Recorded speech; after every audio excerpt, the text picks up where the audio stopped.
Hi guys, welcome back. Once again, advice for today's is magpatawad.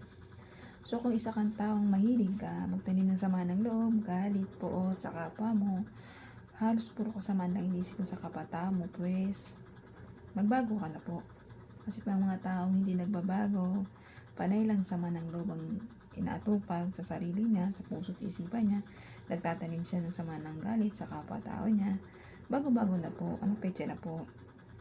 Gusto niyo po bang mahulog sa impyerno? Sa apoy na hindi namamatay? Sa uod na hindi namamatay?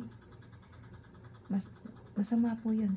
Huwag po tayo magtanim ng galit sa ating kapwa-tao na alam natin na ikakasama niya. Ikagagalit niya.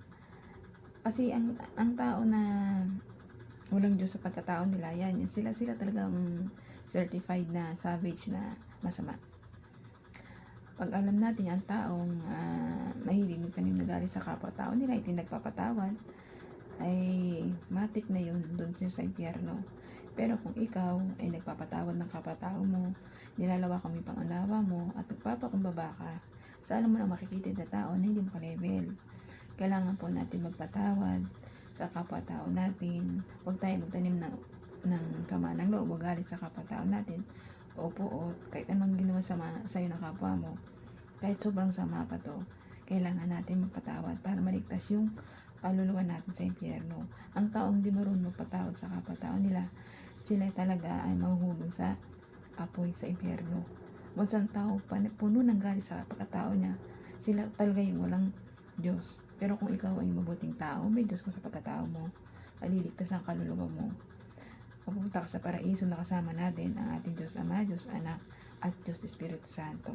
Doon may kapayapaan, may katahimikan, may kasayahan. Hindi tulad kapag tayo nagawa ng mabuti sa kapwa natin, hindi tayo nagpapatawad, puro lang galit ang namumuot sa isip, sa puso mo. Ay tsak na tsak, walang masaya. Walang masaya sa taong ganun, puro galit, puot sa puso niya. Kailangan magpatawad.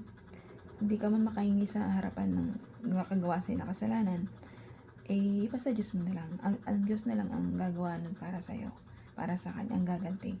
Papaluin siya ng Diyos para magbago siya, para maisip niya yung mga mali niyang gawa na nagawa sa'yo. Kaya ikaw bilang isang mabuting tao, panatiling maging maka-Diyos, paladasalin, magdasal ka para araw-araw hindi ka matukso ng demonyo yung isip at puso mo. Lagi ka magdasal, magpasalamat sa mga biyayang binibigay niya sa pagkain, gabay at pagmamahal ng ating Diyos Ama. Ang Diyos Ama nandiyan lang siya parati sa atin na hinihintay tayo magbago. Magbagong mga maling gawa natin na palagi nating ginagawa dito sa ibabaw ng mundo. Pero kung ikaw ay mabuting tao at nagbabago, nagbabalik loob sa ating Diyos Ama, ay tsak-tsak na magiging blessing ka para sa Kanya. Mamahalin ka natin Diyos Ama at hindi ka niya papabayaan. Kahit kailan hindi nagpabayaan ang ating Diyos Ama. Lalong-lalo niya tayong minamahal sa mga taong, sa mga anak niya na alam niya mabubuting tao na tulad natin.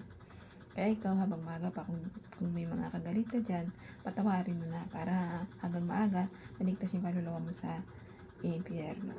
Kaya hanggang dito na lang po ang aking advice. Ingat po tayong lahat. And God bless.